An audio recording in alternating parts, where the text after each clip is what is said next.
In 1856, on the frayed edge of Dunmore, Pennsylvania, where the sloping green hills surrendered to coal dust and rumor, there stood a building so large, so cold and orderly, that local farm children dared each other just to place a palm on its iron gates. The Dunmore Orphanage, they called it, though its bricks remembered a time when it had been an inn for men blackened with soot from the mines. Now it was a house for ghosts of a different kind, children discarded by fate, gathered behind leaded windows, their laughter and grief consigned to careful silence. It was at dawn on a raw March morning when a new carriage arrived. The wind cut through the Pennsylvania foothills, carrying the clatter of wheels and the muffled sobbing of two sisters huddled against their mother's shawl. Their father, lost a week before to a cave-in, left nothing but debt. The orphanage's matron, Mrs. Harrow, signed them in with a sharp quill and sharper eyes, her lips pressed so tight they appeared bloodless, as if she could contain the anguish of every child simply by refusing to speak of it. Inside, the main hall echoed with a hush of discipline. Children were taught to keep their hands folded, their voices low, and their tears private. The youngest learned this from the first day. Cry too loudly, and you scrub the dining floor with ice water the next dawn. Those who didn't adapt quickly left, sent further east, never to be spoken of, their beds remade by silent staff each time a new tragedy crossed the threshold. On the orphanage grounds, bleached by sun and dust, the children moved in lines, a moving tapestry of threadbare blue, gray, and brown. Meals were silent affairs, broken only by the clink of tin against wood. Every mouthful was earned, every privilege fragile. In the yard, boys like Thomas McGrady shoved each other in narrow circles, boots splashing through the melted snow, chasing brief moments of laughter. In the corners, girls plaited hair in silence, eyes flicking to the matron's windows. There was talk, always in whispers, of children who had not lasted the winter, of coughs worsening in the night and icy water from a cracked pump. Samuel, 11 years old and already mistaken for several years older, became a silent observer. Like most of the older boys, he performed chores briskly. He understood the mathematics of survival in places like this. He would take the beatings from the bigger lads, endure the glances from stern teachers, and keep his head bowed when faced with inspectors from the town. He invented games to pass the slow hours, the quietest contests, ones that didn't catch the eyes of the staff. Shadows and dust became his allies, and in the attic, he carved his name into the wood beneath his narrow bed. Samuel Price. To exist in Dunmore was to leave a mark, no matter how small. No day passed at the orphanage without a crisis.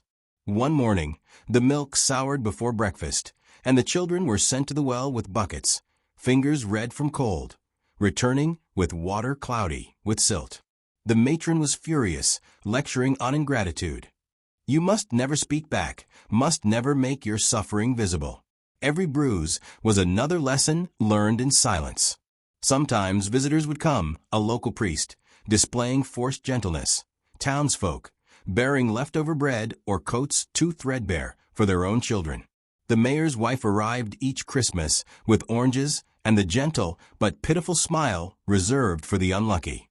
Between visits, the world closed in, and routine shielded the children from the worst imaginings of what might lurk beyond Dunmore's rutted roads. Yet even within the routines, lessons in handwriting, recitations, drills in the yard, a restlessness grew among the children.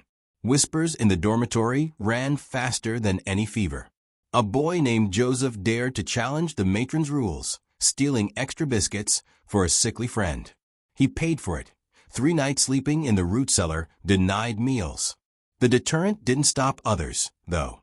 Desperation drew boys and girls together in nightly packs, in mutual promises to look out for each other. Trust, as thin as the sheets, was still more reliable than hope. The night Mary Dawson arrived, the house felt colder than usual. She was 8, her face pinched with grief, clutching a small stuffed doll that bore the stains of many washings. The staff took her doll, told her she'd get it back if she behaved. By the 3rd day, Mary cried herself to sleep every night, and even Samuel, from his upper bunk, felt something break inside him. The cries became a constant, a rhythm no one could escape. Some nights, The children huddled together just for warmth, for comfort, for the possibility that, if they were quiet and still, the sadness might pass over them, leaving them unchanged. But sadness did not pass. It seeped into the walls, into every stone staircase and echoing hallway. The staff grew harsher, driven by pressures from the town, and from their own gnawing sense that this was not a place to raise the hopeful or the strong. It was a place for survivors. The children listened to the sounds of the adults drinking downstairs after hours, their voices rising, the clink of glasses, muffled arguments about money and supplies. Sometimes Mrs. Harrow would stomp upstairs and check the dormitories, her lantern swaying, eyes darting, mouth pursed as if she might snatch secrets straight from the air. She caught only silence. The staff lived in a perpetual state of anxiety. Wages often delayed, rumors of disease, the threat of a county inspector arriving unannounced to shut them down. Each staff member carried their own burden. Mr. Levitt, the groundskeeper, dealt with rheumatism and resentful muttering.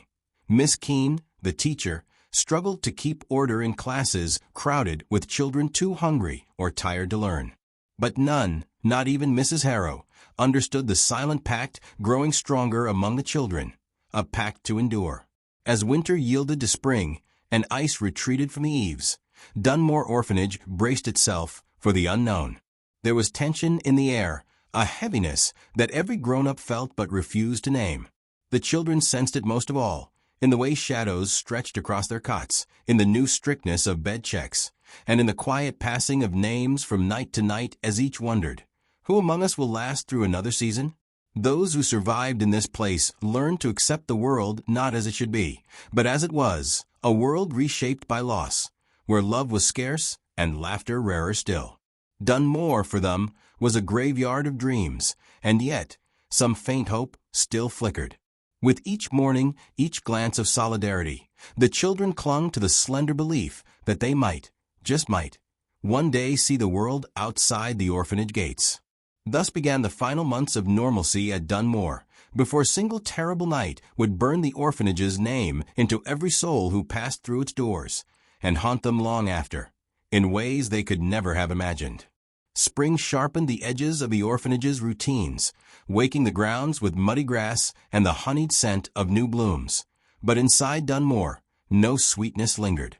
Spring was only a word, a mark on the calendar, that Miss Keene wrote each morning in her careful script, while children whispered about the world turning green beyond their classrooms' cracked windows. For most, the season meant little beyond the merciless transition from cold drafts to sticky, sleepless nights.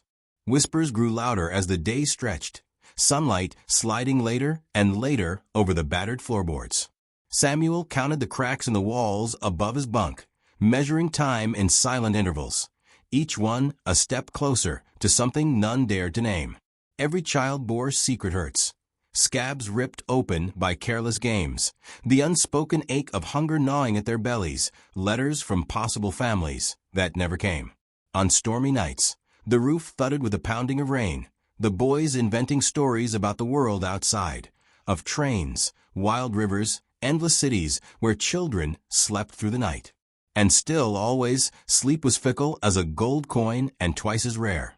Mary Dawson, lately prone to feverish dreams, began to mutter in her sleep. The older girls circled her with wary tenderness, hands brushing messy hair from her damp brow. Each night, as Mary sobbed, they whispered stories in turns, tales of mothers who surely searched for their lost children, of a future untouched by cruelty, of hope unspoiled by years. The truth, unspoken but ever present, was that few believed these fantasies. Instead, they waited for the next trouble with the resolve of small soldiers. Trouble came in the form of a rumor, passed from mouth to mouth with increasing urgency. Mrs. Harrow intended to send away those deemed unfit by the end of spring. The weaker, frilier children, those whose coughs kept everyone awake, those who shied from chores or stumbled in lessons, stood to be chosen first. Backroom conversations between staff only confirmed what the children suspected. County pressure to cut costs, more beds for healthier stock. Samuel heard the news first from Joseph, whose talent for eavesdropping rivaled his gift for trouble. The message passed through every dormitory, gathering panic like lint. The threat clung to the orphans, reshaping every day into a test. Children scrubbed harder, bit their tongues, hid coughs beneath bedsheets and blankets. The healthier ones struggled to help the sick, sneaking crusts of bread or covering for missed chores. For some, like Thomas, anxiety bred anger. Fights broke out after meals. Harsh words hissed beneath breaths. The orphanage, always quiet, began to seethe with barely hidden fear. Mrs. Harrow herself became an icon of dread, her presence sending small children scattering, her voice icy enough to still even the most mischievous boys. Her rules grew stricter, discipline more severe, eyes darting to catch the smallest infraction. She demanded silence, so intense that it felt like an extra blanket of punishment during the stuffy spring nights. Samuel watched her with a mixture of resentment and fascination, her steel resolve, her rituals of control. She was a woman shaped by the system, as much a prisoner as any child, but her authority was absolute. Amid the rising tension, there lingered moments of kindness. On Sundays, Mr. Levitt loosened the rules, letting the children walk the grounds in groups of 3, watching the gray clouds twist above the oaks and maples. For fleeting minutes, laughter broke through the rigid lines. Mary, bundled against the wind, wandered the orchard with Samuel, her hand in his. She told him about her dreams, of sunlight, of her old home, of a mother's song that faded with each passing night. Samuel listened, wishing he could promise her something true, something more than just another empty hope. Yet, beneath the surface, darker currents moved. Miss Keene's nervous smiles grew forced. Her hand shook as she handed out slates and chalk, her eyes darting toward Mrs. Harrow and away from the children who lagged behind. A cough spread through the boys' dormitory, knocking 2 older boys sick for days. Mrs. Harrow had them isolated in the laundry room, strict instructions to keep their distance.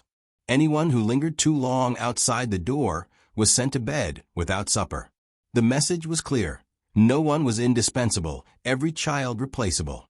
It was on one such night, when wind rattled the panes and spirits seemed as worn as the patchwork quilts, that Samuel heard the footsteps. Slow, deliberate, echoing along the old corridor near the girls' dormitory, when all staff should have been downstairs. The orphanage was a house of secrets, and every secret carried a shadow. Slipping from his bunk, Samuel tiptoed into the hall, drawn by curiosity as much as worry for what trouble might have come. He pressed himself into a recess as the footsteps grew louder, peering through the thin candlelight that flickered from below. It was Mrs. Harrow, keys jangling, muttering under her breath as she stopped by the storeroom. She slipped inside and was gone for several minutes, long enough that Samuel's heart pounded hard against his ribs. When she emerged, she dabbed at her eyes with a handkerchief. For a split second, Samuel saw her not as the matron, but as a tired, desperate woman. The image vanished as quickly as it formed. She locked the door, straightened, and marched back down the corridor, her mask restored. Back in the dormitory, Samuel could not sleep. He whispered the smallest song he knew, too soft for anyone else to hear, and pictured a future away from Dunmore, a place where children were wanted, where sleep was not a battle. Mary stirred in her bed, restless. In the next bunk, Thomas rolled over, muttering about the cold. The orphanage at night was a world unto itself, the creak of timbers, the shuddering moan of the wind, the quiet sobs that sometimes rose and fell like distant waves. On those nights, every child knew they were not alone, not truly, that survival in a place like this was a matter of small alliances and silent promises. In the days ahead, the rumors would solidify into harsh reality.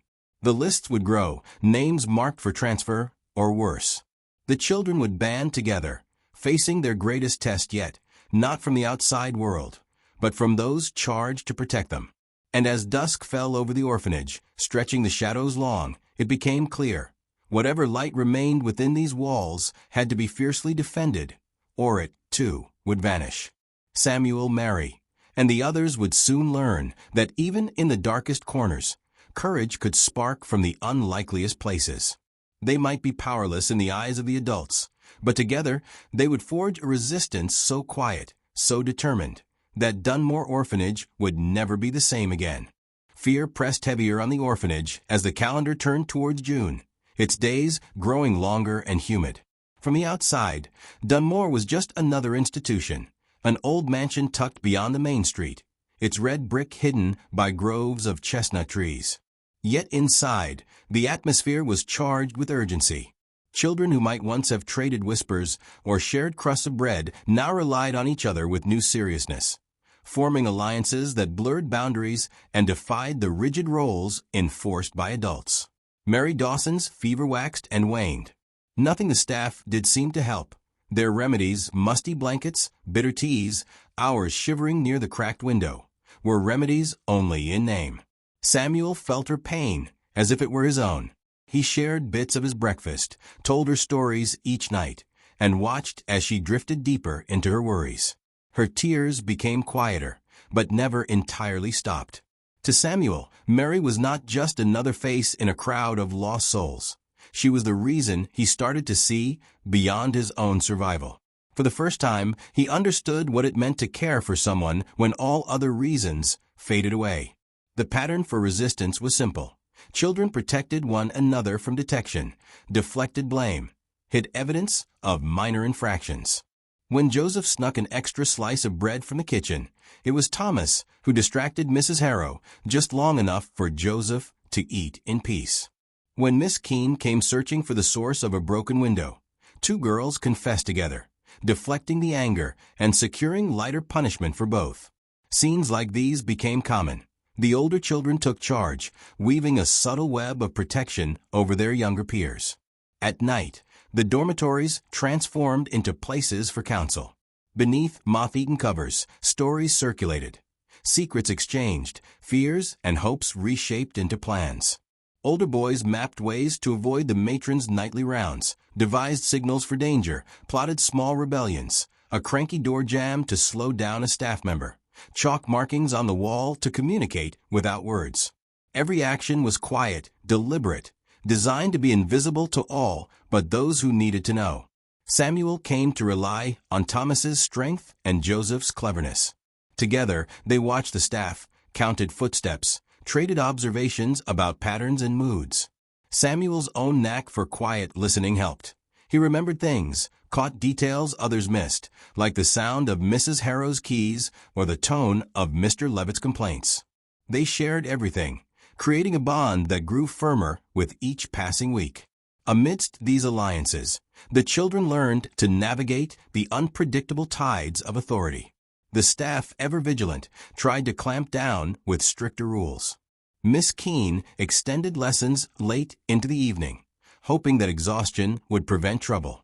Mrs. Harrow doubled her inspections, often finding nothing but restless faces and nervous smiles. Mr. Levitt muttered about insubordination, but rarely bothered the children alone. He seemed as wary of the matron as they were. One evening, after chores had ended and the sun was melting behind the trees, the children gathered in the old laundry, a seldom used room where the staff seldom ventured.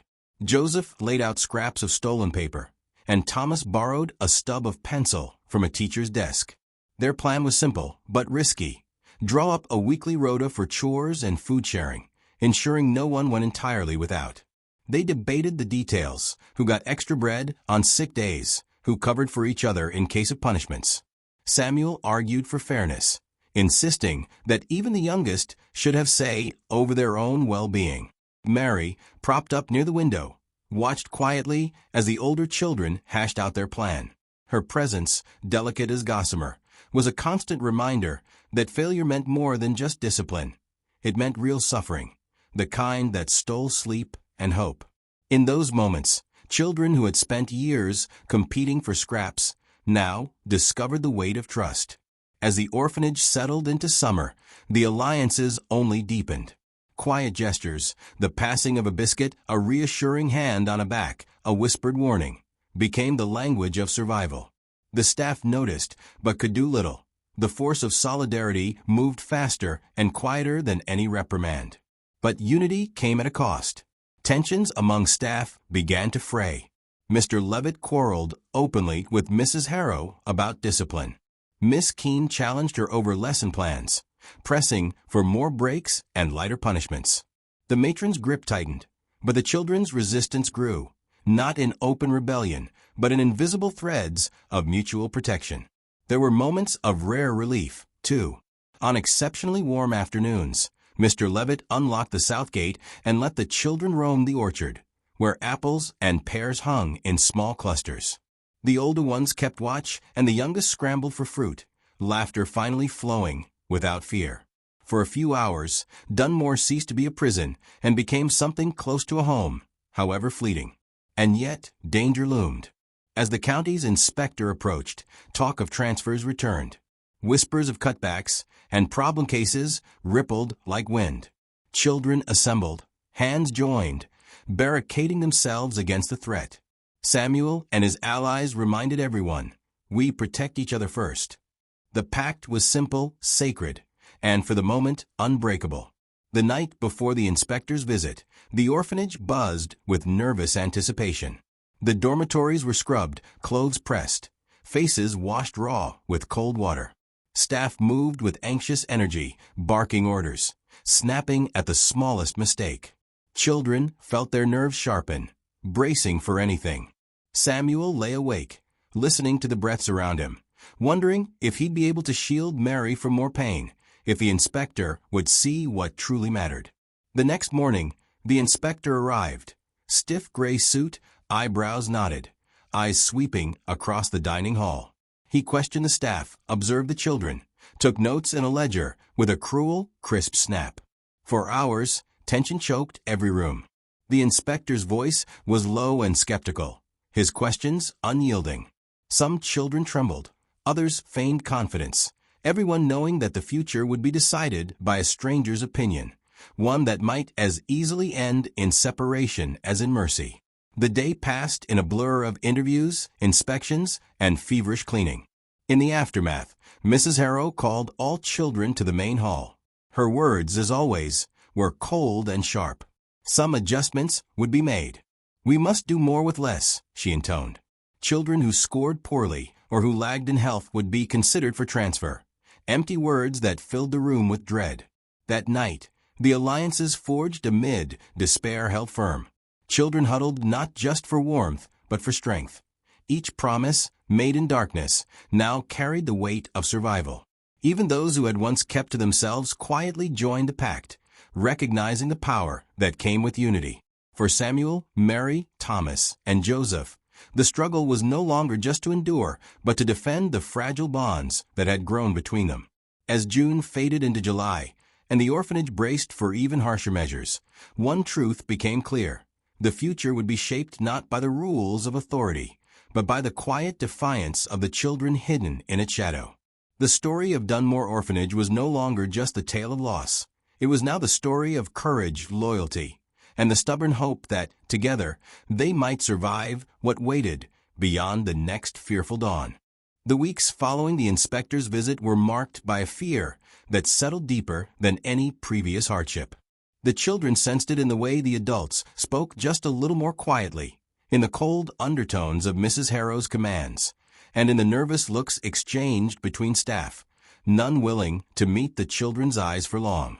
For Samuel and the others, each day was another chance to resist, another silent test of loyalty. July brought heat, and with it, restlessness. Windows were propped open in vain attempts to coax in the faintest breeze. Tempers flared beneath sweat-soaked sheets. Chores multiplied, and the food grew even thinner, doled out with a bitter precision. The matron invented new rules seemingly every hour, her voice breaking through the routine like a whip against silence. She watched the sick closest, scrutinized those who lagged in chores, measured out punishments with grim satisfaction. Sleep became rare. When it arrived, it came scattered and uneasy. Whimpers echoed across the dormitories, sometimes peaking in fits that woke even the most exhausted. Mary, whose sickness had left her frail and haunted, clung to Samuel as if he could anchor her to a world less frightening. He whispered to her promises he himself half believed, words made of hope because there was nothing else left to say. Thomas, always restless, began patrolling the hallways after lights out, listening for threats, staff arguments, the sound of feet near the outhouse, the stir in the kitchen where food might be hidden. It was in this climate that the inevitable happened. One night, as thunder cracked over the hills and the orphanage seemed both more exposed and more isolated, a crisis unfolded that would forever change the shape of everything the children knew. Samuel was awakened by hurried footsteps. In the corridor, shadows flickered as lightning flashed outside. He slipped out of bed just as Joseph burst into the dormitory, eyes wide. "They're coming," Joseph mouthed, his voice barely audible. For weeks, rumors had circulated. Mrs. Harrow planned to remove the unfit under cover of darkness, sending them away before anyone in town could question the decision. Within minutes, panic swept through the children. Mary clung to her doll. Thomas whispered frantic instructions. The younger boys cried softly, clenching fists to keep from screaming. Samuel felt fear rising but forced himself to think. He remembered the pact: protect one another. Make a stand, even if it seemed futile. The staff assembled in the main hallway, lanterns swinging, voices tense. Mrs. Harrow's orders rose above the commotion. "Gather the sick first, bring them down. The wagons are ready." Her words fell on ears already tuned to resistance. The older children sprang into action. They blocked doors. They moved beds, covered for the week, created confusion. Boys dragged mattresses into the hallway, slowing the adults' progress. The youngest, hiding under bunks, clung to scraps, determined not to be separated from their only real family. Joseph organized diversions, sending Thomas to bang pots in the kitchen, drawing Mrs. Harrow away at crucial moments. Amid the chaos, Samuel guided Mary out a back passage, leading her towards the old pantry. He whispered the only comfort he knew: "Stay quiet. I'm here." Together, they crouched behind crates, barely daring to breathe. The storm outside mirrored the one inside, thunder rolling, the orphanage echoing with its own violence. Downstairs, the confrontation deepened. Mrs. Harrow, infuriated, barked at staff to control the children. Mr. Levitt hesitated, unwilling to lay hands on the youngest. Miss Keene pleaded for patience, her voice trembling. The staff divided, unable to force the issue, their control slipping in the face of united resistance. Tension crested when Mrs. Harrow, lantern raised, cornered a group of children barricaded inside the laundry. "Obey," she commanded, her voice clipped and brittle. "If you do as you're told, no harm will come." Her words, once feared, hammered hollow against the wall of solidarity the children formed. Mary, still feverish, drifted in and out of sleep. Next to her, Samuel fought the weight of exhaustion, his mind racing, sculpting escape routes, reviewing every lesson learned. Upstairs, Thomas and Joseph led the last stand, their actions measured and desperate. In those frantic hours, something fundamental changed. The staff saw not a mob, but a community, bruised but unbroken. The storm battered the building, rain slapping the panes, wind howling through gaps in old stone. The orphanage felt at once like a fortress and a prison, every sound amplified, every emotion amplified further still. It was on this night that Dunmore's fate was sealed, not by the decisions of Mrs. Harrow nor the decrees of authorities, but by the courage of children who, for the first time, acted as one. Unable to complete her purge, Mrs. Harrow conceded, her voice thin, her posture sagging. She ordered the children to their beds, her authority dented, her confidence shaken. The staff, silently relieved, retreated to quarters, their divisions exposed. In the aftermath, the orphanage was quieter than ever. The children emerged from hiding, their faces pale but proud. They tended to the weakest among them, soothing fears and sharing every comfort available. Samuel spent the night at Mary's side, watching the moon rise behind the blackened trees, whispering that, for now at least, she was safe. Long before dawn, Dunmore transformed. The children recognized that what had passed was more than crisis. It was a test, a crossing. The bonds forged in uncertainty had solidified into something steely and permanent. Even Mrs. Harrow, staring at her reflection in a battered silver tray, could not deny the limits of her power. For the first time, the orphanage felt less like a pit for the lost and more like a battlefield, with alliances, casualties, and hard-fought truces. That morning, the air buzzed with uneasy hope. The children moved through routines, as if each motion were now a small victory. Mary's fever began to break, her cheeks flushed with relief and exhaustion. Samuel, Thomas, and Joseph, though weary, walked with a confidence born of shared danger. But the future remained uncertain. The county had not relented. Threats hung overhead like clouds. Food was still scarce, and illness no less daunting. Yet beneath it all, a promise now lived. The children of Dunmore, awakened to their own strength, would never again be powerless. They had faced their night of reckoning, and while not all wounds had healed, survival itself now carried a dignity they refused to surrender. From that point forward, nothing about Dunmore was ever quite the same. The children, forever marked by the courage of one night, would look at the world with new eyes, wary, wounded, but never alone. Dawn settled reluctantly over Dunmore Orphanage, pale light crawling along the corridors to illuminate the damage wrought in the night. The atmosphere was tight, expectant. Some children ventured out of hiding with red-rimmed, defiant eyes. Others clung to shadows, not yet daring to believe in the peace that followed the storm. The storm itself had left puddles in the halls, and the air was tinged with the lingering electric tang of rain-soaked earth and fear. The routine resumed, at least in name. The kitchen clattered to life. Older boys carried buckets, mop handles, and battered tins with renewed purpose. Girls gathered sheets left sodden from the storm's drafts. Even the smallest tasks took on new meaning, as if each movement was a gentle assertion of "we are still here." Samuel and Thomas traded looks over breakfast, unsurprised when Joseph slumped at their table, weary but with a trace of pride gleaming in his eyes. Mary, draped in an oversized shawl, spoon-thinned porridge carefully, the flush of her fever replaced gradually by resolve. The staff, too, were changed. Mrs. Harrow kept her office for hours, refusing to appear even when the clamor from the children escalated. Miss Keene moved through morning lessons with a distraction that betrayed sleeplessness, her hands trembling slightly as she distributed papers and chalk. Mr. Levitt, typically brusque, offered hunks of bread with a rare, silent nod.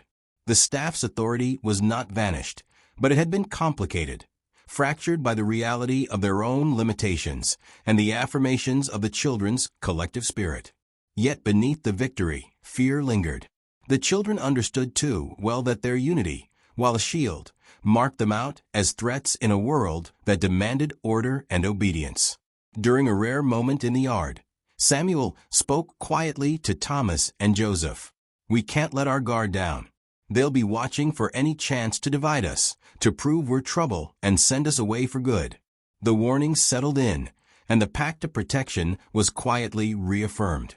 As days passed, the county's response made itself known. A heavy envelope arrived, sealed with a wax crest and addressed to Mrs. Harrow. She read it privately, her lips tight and her brow furrowed. Later that day, she summoned the staff for a closed-door meeting. The children watched, every sense attuned to the subtle signals of change that might mean exile or reprieve. But the staff emerged with no answers, only strained faces and tighter lips. Uncertainty, already a companion, now pressed even closer. The children, sensing storm clouds of a different kind, redoubled their efforts to support one another. Older children tutored the younger in reading and sums, passing lessons with patient whispers. Those who were healthy bore extra chores, freeing those still weak from the strain. Laughter was rarer, but smiles began to flicker at the edges of exhaustion, small, precious rebellions against despair. Mary's health steadily improved.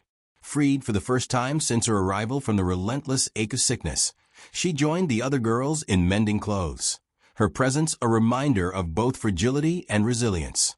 Samuel never left her side during meals and found her in the afternoons, guiding her gently through makeshift games or beneath the orchard trees where breezes carried the scent of apples and late summer grass. In those moments, he discovered hope was not some grand, unreachable thing, but a series of moments, tiny and fiercely guarded. Change rippled through the staff as well. Miss Keene, emboldened by the children's courage and perhaps her own conscience, began to question Mrs. Harrow openly.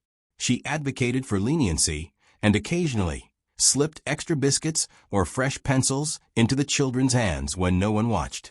Mr. Levitt grew rougher with his words, but less so with his actions. Even Mrs. Harrow seemed chastened, the severity of her rules dulled, and she eyed the children with something perilously close to uncertainty. But the old order was not ready to yield so easily. Whispers reached Samuel, news from the few townspeople sympathetic to the orphans. Rumors swirled. If Dunmore failed to conform, if more trouble visited its halls, the county might shutter the orphanage for good, scattering its residents to distant, unknown fates. The threat loomed, a sword dangling above every game, every shared crumb. The children rallied against the darkness, clinging to their routines and each other with the instinct of those who had learned their world could be snatched away at any moment. Samuel and his friends started gathering the others in the evenings, first to recount the day and then to plan, however modestly, for a future. "We have to prove we're more than what they think," Joseph insisted. And for the first time, the children discussed openly what life could look like beyond Dunmore's gates. One afternoon, after a particularly hard rain, a surprise visitor appeared in the yard. The same inspector from earlier in the summer, now with a younger aide trailing behind. His presence sent ripples of anxiety through staff and children alike. This time, however, his tone was less severe. He mentioned the children's survival during the storm, their care for each other, and improvements in cleanliness and order. "Perhaps there is hope for this place after all," he muttered to himself, marking something cryptic in his notepad. That night, Samuel gathered everyone in the boys' dormitory. Candles flickered, casting long shadows along the walls. "This isn't over," Samuel told them, his voice steady, "but we're not the same as before. They can't break us if we keep to each other. No matter what they say or do, we're a family now." The words, simple as they were, sparked a quiet determination. Throughout late summer, the children pushed forward, creating new rituals and reinforcing the bonds that now define them. Each morning started with whispered affirmations. Hands joined before chores began. Each night ended with a check-in, making sure every single one was safe, fed, and comforted. Mary, once the most fragile among them, began joining Samuel and Thomas in organizing lessons for the littlest children. Joseph devised a system for tracking extra food and supplies. Even the younger ones pitched in, eager to prove their worth. Days at Dunmore now belonged as much to the children as to the staff. With each sunrise, the old hierarchy receded, replaced by an undercurrent of mutual responsibility. Laughter, held back for so long, was now joined by a cautious sense of possibility. Still, there were setbacks. Illness continued to claim its share. Food remained short, and the threat of closure hovered just beyond the horizon. But something fundamental had shifted, a sense that, no matter the outcome, they would face it with unity rather than despair. As the season ripened toward autumn, the children of Dunmore Orphanage stood together against the unknown. Their story, once defined by abandonment and fear, had become one of defiance, hope, and resilience. And while none could foretell the next crisis, every heart now carried the courage of a family forged in adversity. So the story of Dunmore, begun in sorrow, continued forward, not just a tale of survival, but a chronicle of children who discovered, against every odd, the power of standing together. As September unfolded, Dunmore's landscape shifted again, the fields pale with drying grass and scattered leaves that crackled beneath hurried feet. The orphanage, framed by browning orchards and the distant gray of coal smoke, seemed somehow smaller as evenings arrived earlier and the air sharpened. In classrooms smelling of chalk and apples, the children sensed change not just in the weather, but in themselves. What began as a fight for survival now grew into something larger. Each day demanded adaptability as hardship took on new, subtle forms. Routines, once oppressive, loosened slightly. Children lingered over morning chores, savoring rare jokes, their laughter carrying along corridors still haunted by memory. Samuel watched Mary lead younger girls in reciting verses, her voice now clear and steady. Thomas had assumed new responsibilities, often found fixing broken chairs, patching leaks, or soothing the nerves of the smallest boys when thunder rumbled overhead. Joseph became unofficial quartermaster, keeping careful lists of supplies and making sure no one was left hungry or cold. For all its newfound resilience, Dunmore was not immune to trouble. Autumn sickness swept through the dormitories, a round of coughs and fever forcing Samuel and Thomas to set up a makeshift infirmary in a corner near the kitchen. Miss Keene helped where she could, blending mint teas and administering spoons of honey, while refusing Mrs. Harrow's demands for more rigid isolation. The children rallied once again, taking turns caring for the sick, reading stories to restless bunkmates, and preparing extra blankets from old linen scraps. Even the weakest were afforded dignity. Mrs. Harrow's presence remained formidable. She patrolled with a measured pace, eyes alert for signs of dissent. Some days her anger flared, doors slammed, rolls called twice, punishments meted out for petty defiance. Other days she seemed lost in thought, staring at portraits in the main hall, her hands trembling as she gripped ledgers or counted coins. For the children, she was at once jailer and guardian, the ambiguity of her position never clearer than when she hesitated before punishing a child for sharing food. New tensions arose between staff and children. Mr. Levitt, embittered by rumors of further funding cuts, grew resentful. He vented grievances in the yard, sometimes directing them at older boys who, sensing the change, worked harder to shield the youngest from his frustrations. Miss Keene's empathy began to erode, worn by arguments with Mrs. Harrow and her own exhaustion. Silent, stoic, she endured. Yet her small acts of kindness persisted. A gentle touch here, a quiet word there. Despite mounting pressures, hope continued to bloom in unlikely spaces. The orchard became a sanctuary. Children climbed gnarled branches, surveying the world beyond the walls and plotting new games, dreams, or, for some, schemes of escape. Under the shifting autumn sky, they spoke openly of longing for the families they barely remembered, for the comfort of a promised future beyond the confines of Dunmore. Samuel was keenly aware of his responsibilities. With Joseph, Thomas, and Mary, the informal council met nightly, reviewing challenges and distributing tasks. They debated how best to confront rumors of more inspections, how to handle pervasive illness, and how to keep spirits high as daylight faded earlier each day. Their debates grew in complexity, reflecting not just survival, but a growing sense of purpose, to make Dunmore a place worth living, however temporary. One evening, Samuel gathered the children. "We have to be ready if the worst happens.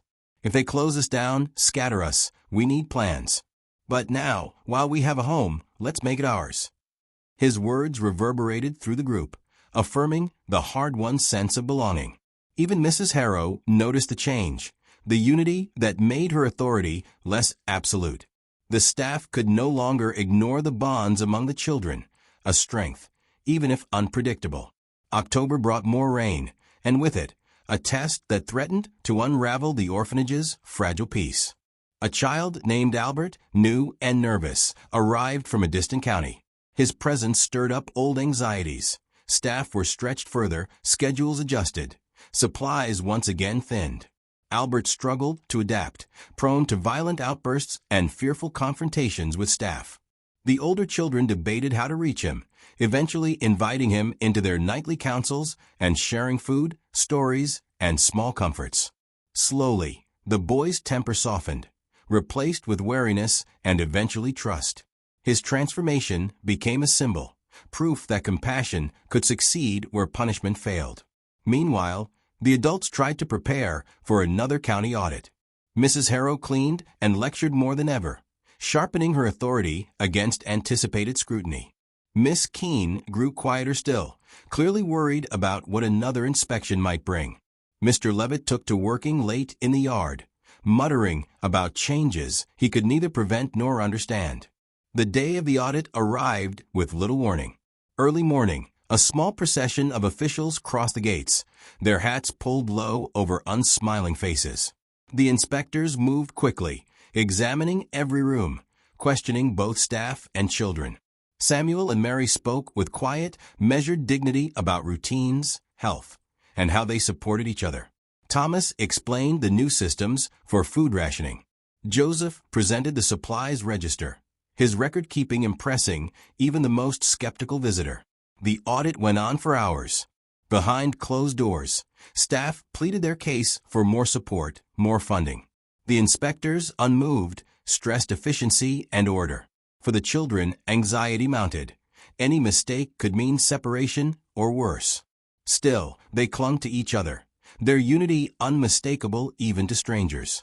In the aftermath, Mrs. Harrow gathered everyone in the main hall. She spoke with a rare candor. "We have done our best. The county has decided to grant us a reprieve, for now.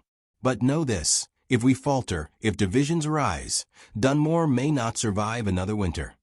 Her words, though stern, carried an unusual note of uncertainty. Relief flooded the children.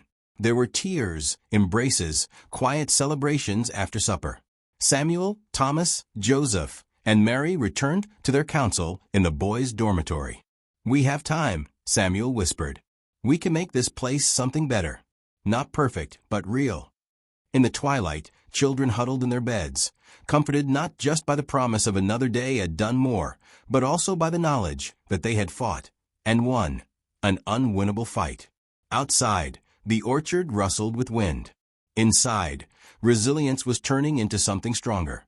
Hope drawn not from luck, but from the stubborn, everyday work of caring for one another. The lesson of autumn was harsh, its trials unrelenting.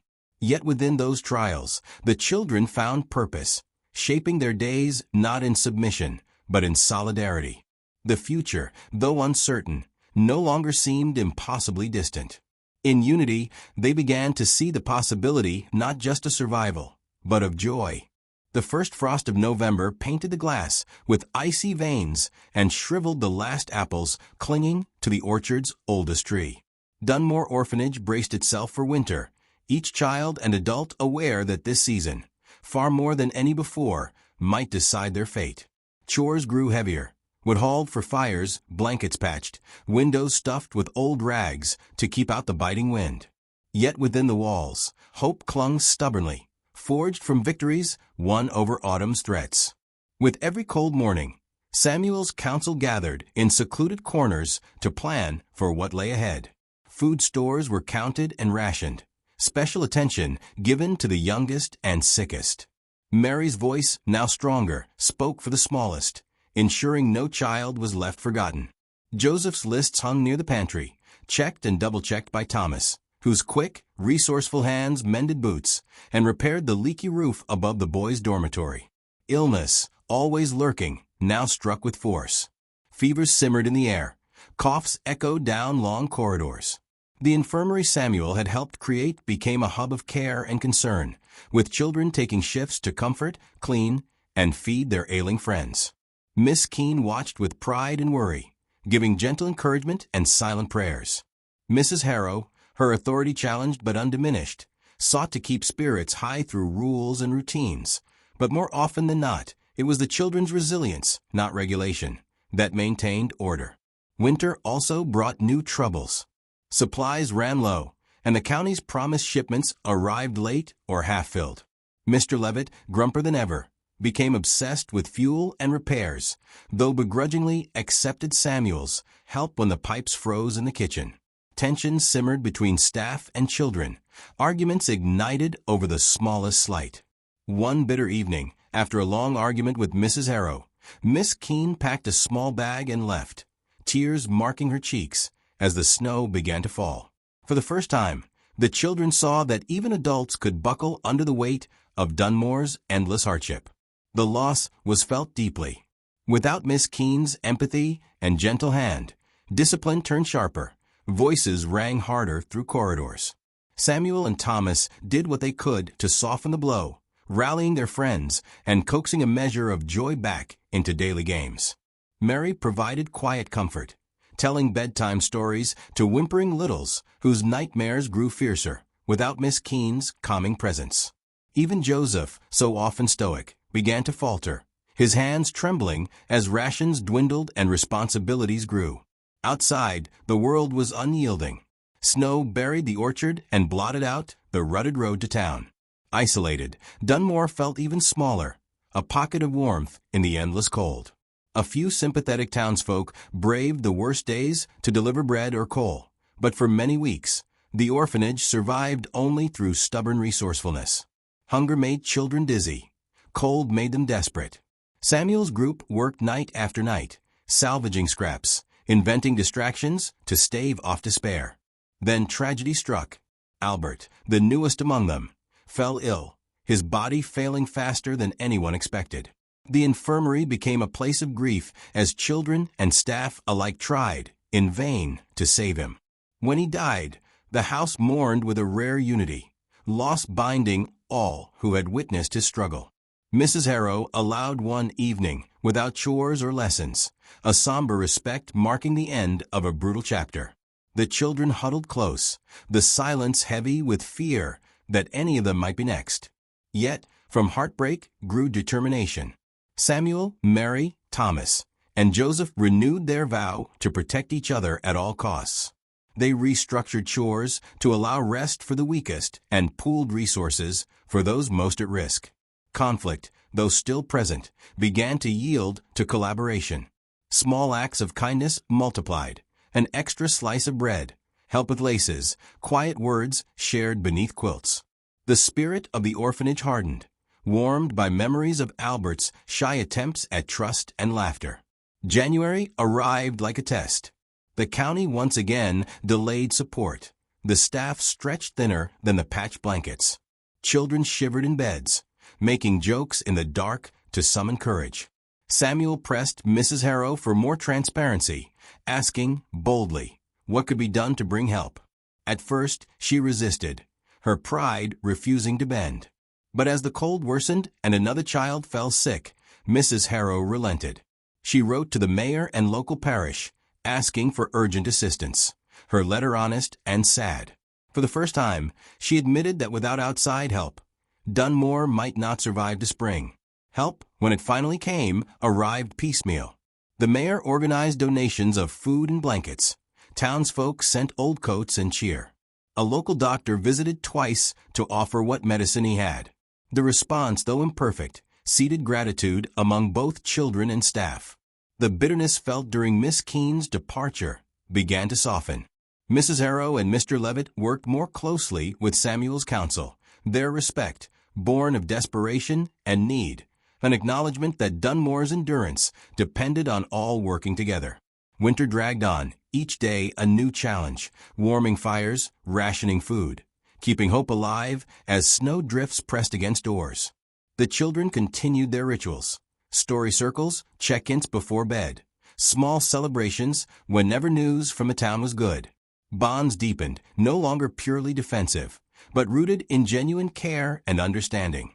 Even the oldest children, so often distanced by years of hardship, found themselves part of a single narrative, united not only by survival, but by choice. As February thawed, bringing hints of mud and sluggish sunlight, the orphanage began to breathe again. More laughter echoed in the yard, children rediscovering games, planning for spring. Mary, her confidence growing, suggested planting seeds in the orchard, symbolically for the hope of a new season. Thomas promised to repair what winter had broken. Joseph to track every returning supply with optimism. Samuel watched from the dormitory window, his heart heavy but healing. He thought of all they had endured, the terror of that night so many months ago, the pain of loss, the joy of unity found in resistance. He realized that while Dunmore belonged to those who kept rules, its spirit belonged equally to every child who had learned to fight for more than mere survival. When Mrs. Harrow called everyone to the main hall at last, her words were tired and soft. "We are here together because you would not let go. You gave this home another chance, not just for yourselves, but for all who will come after." Her admission came as a benediction, a recognition of the choice every child had made. Winter's trials were not yet over, but the orphanage's future felt a touch more secure. The children, shaped by hardship and hope, stood ready for whatever would come next. For Samuel, Mary, Thomas, and Joseph, the journey was not finished. Yet for the first time, Spring's promise meant not only survival, but the possibility of joy, reunions, and, perhaps, rest. March arrived with raw winds and the tentative green of new grass pushing through the muddy ground. Life at the Dunmore Orphanage transformed as winter's shackles loosened, replaced by a fragile optimism that seemed both wonderful and precarious. The children woke to the sound of robins and the scent of thaw in the air, a promise that the hardest months had finally passed. The orchard, their sanctuary through countless trials, showed signs of life in budding branches and soft petals, small, persistent signals that the world would renew itself. Early in the season, Samuel and Mary led the first group into the yard, determined to make good on plans sown in the darkest months. Over cracked earth, they planted whatever seeds the town had donated: peas, beans, marigolds in memory of Albert, carrots for luck. One by one, children, once weak with despair, pressed hands into soil, marking their hope with every gentle touch. Thomas and Joseph constructed makeshift fencing with help from the oldest boys, their laughter light and easy for the first time in many months. As days warmed, the orphanage itself seemed revived. Mrs. Harrow allowed longer play in the orchard and lighter workloads, acknowledging the transformative power of shared purpose. Food now arrived regularly, blankets dried on lines strung from the main house to the apple trees, and the sound of lessons frequently gave way to songs and stories drifting under open windows. Even Mr. Levitt, relentlessly practical, smiled as he repaired swings for the children, his gruff demeanor softening as resilience gave way to simple happiness. A new sense of possibility spread through Dunmore. Miss Keene returned, summoned by letters from Mary and Samuel and by the growing chorus of hope that reached even her distant lodgings in town. Her arrival was celebrated with bread and laughter. Her presence restored kindness interrupted by the cruelties of winter.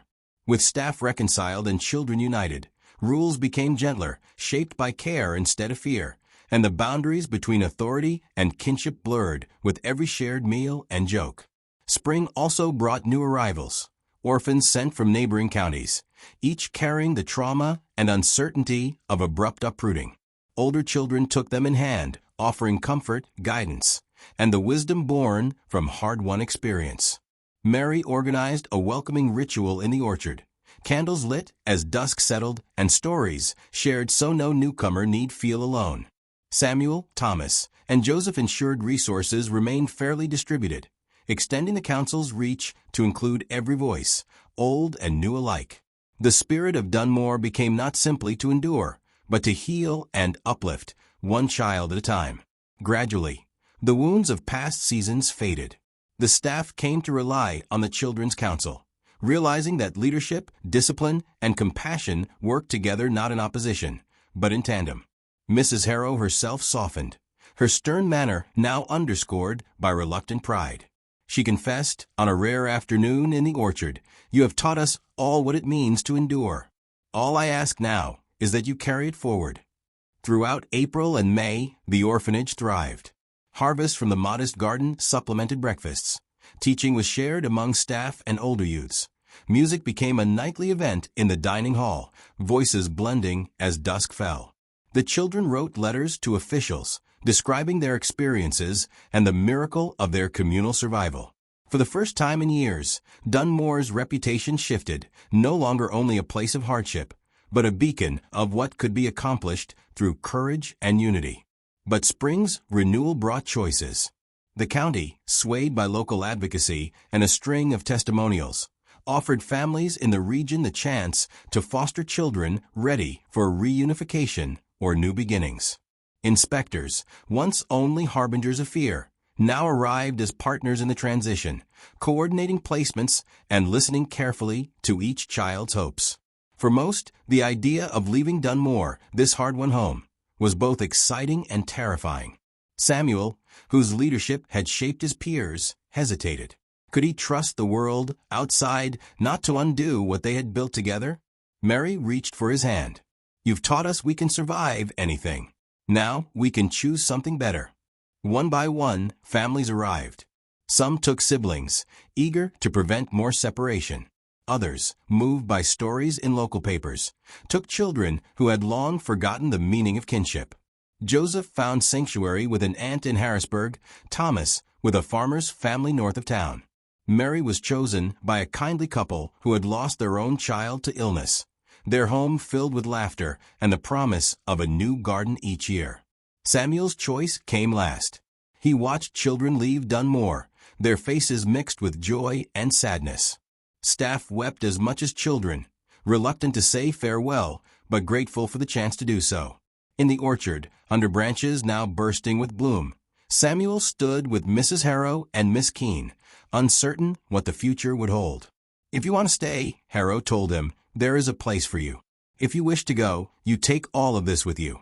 In the end, Samuel chose to leave, believing that Dunmore's true gift was not just surviving together, but learning how to carry hope into the wider world.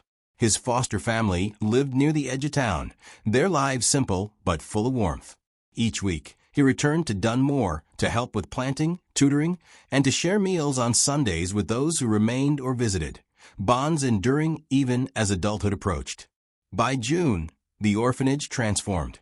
Its halls, once echoing only with silent terror, now rang with laughter, stories, and the certainty that kindness could unmake even the harshest legacy. Mrs. Harrow grew old and gentle, known by all as a woman who had learned, like the children, to change. Miss Keene continued teaching, often using the story of Dunmore in her lessons as proof that survival was only the beginning. The massacre that haunted the orphanage, the night the children nearly lost everything, became a legend not of fear, but of redemption. It was spoken of in homes and town squares, a warning and a promise. When the world turns cold and cruel, unity and compassion can build shelter against any storm. In the years to come, the orchard bloomed each spring with flowers planted by hands that remembered hunger, loneliness, and hope. Dunmore was never forgotten. The children who left carried its lessons wherever they went. Samuel, Mary, Thomas, Joseph, and so many others grew into adults unafraid of hardship, but quick to offer help and refuge. Thus, the story ended, not with the horror of its darkest night, but with the dignity of those who would never sleep without dreaming again. The Dunmore Orphanage was changed forever, an enduring testament to the children who found family in each other, survived the worst, and discovered the possibility of joy beyond every sorrow. Every family hides secrets, some so dark they should never see the light of day.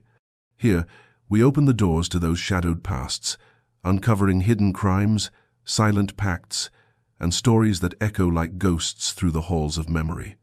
If you've made it this far, it means you also carry that forbidden curiosity. So don't hesitate.